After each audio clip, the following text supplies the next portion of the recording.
Saudara, mengantisipasi melonjaknya penyebaran COVID-19 saat liburan, pemerintah mewacanakan adanya pengurangan jumlah cuti bersama saat perayaan Natal dan Tahun Baru. Permintaan pemangkasan libur akhir tahun disampaikan Presiden Joko Widodo saat rapat terbatas bersama jajaran Komite Penanganan COVID-19 dan Pemulihan Ekonomi Nasional.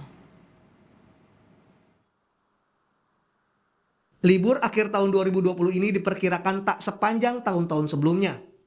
Ini lantaran Presiden Joko Widodo sudah mewanti-wanti jajarannya untuk memangkas libur panjang akhir tahun seiring dengan lonjakan kasus positif COVID-19 beberapa waktu terakhir yang disebabkan libur panjang. Permintaan pemangkasan libur disampaikan Presiden saat rapat terbatas bersama jajaran Komite Penanganan COVID-19 dan Pemulihan Ekonomi Nasional di Istana Merdeka 23 November lalu. Yang berkaitan dengan masalah libur, cuti bersama akhir tahun, termasuk libur pengganti cuti bersama Hari Raya Idul Fitri, Bapak Presiden memberikan arahan supaya ada pengurangan. Peningkatan penularan COVID-19 terkait libur panjang diperkuat data yang dimiliki oleh Satgas Penanganan COVID-19.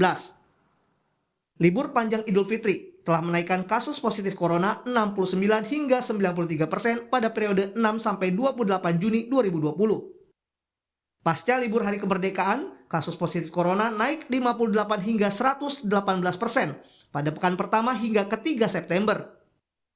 Sedangkan di masa libur 28 Oktober hingga 1 November 2020, menaikkan kasus positif corona 17-22% pada 8 hingga 22 November.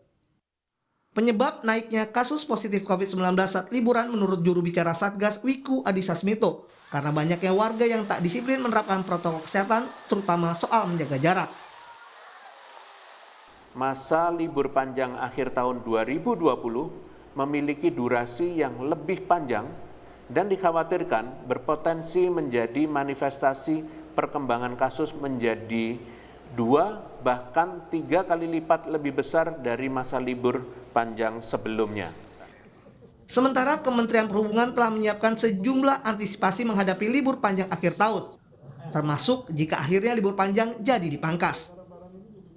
Kami akan mengupayakan secara maksimal dengan baik dengan mengedepankan aspek kesehatan dan pelaksanaan protokol kesehatan yang ketat dalam penyelenggaraan layanan angkutan di semua moda transportasi. Hingga total ada 11 hari secara berturut-turut dari tanggal 24 sampai tanggal 3 Januari.